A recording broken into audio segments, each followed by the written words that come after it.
I'm here at my rifle range and I've got a bunch of different rests out here on the shooting benches. And this has probably been a standby for years and years. This is the Caldwell lead sled. And they call it the lead sled because what you do is you take these bags and you fill them up with shot. And it's heavy, and when you put it in there and you set your firearm in there, it's going to reduce the recoil because you're not actually holding it against your shoulder. It's a super comfortable way to shoot. It's great for kids, men, women, new shooters. I use it to zero in rifles, especially rifles that recoil a lot. So it's a super nice way to not only check your zero or zero in a rifle, but because it reduces the recoil that you're actually feeling, it's a great way to shoot. It's also a fun way to shoot. But Caldwell wasn't done with that.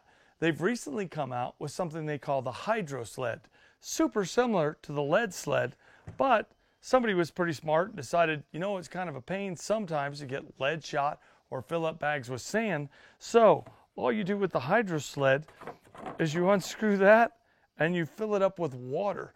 That is what keeps the Hydro Sled from moving when your firearm is in here, tucked in, and you're going to shoot.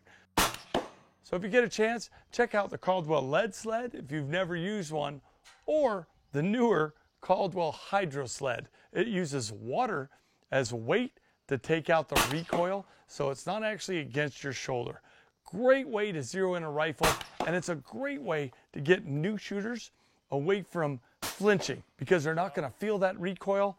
The lead sled or the Hydro Sled is soaking that up for them, and it's a great way to get people shooting without developing a flinch. Because as we all know, a flinch is the worst thing when it comes to trying to make an accurate shot. And if you want to test and see if anybody's flinching, you can do what my dad used to do to me. When he was younger, he was Special Forces. He was a Green Beret.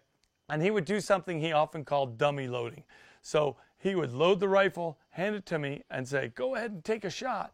And I'd set up and I'd squeeze the trigger. And if I jerked and flinched and the gun didn't go off, it was because he didn't put a round in that time. So I never knew if there was going to be a round in the gun or not a round in the gun. And it helped me make better shots because I never knew if he was going to be there watching if I jerked the trigger really hard. So the Caldwell lead sled, the Hydro Sled, will help people not develop that flinch, but you can also dummy load them if you want to check and show them if they have one.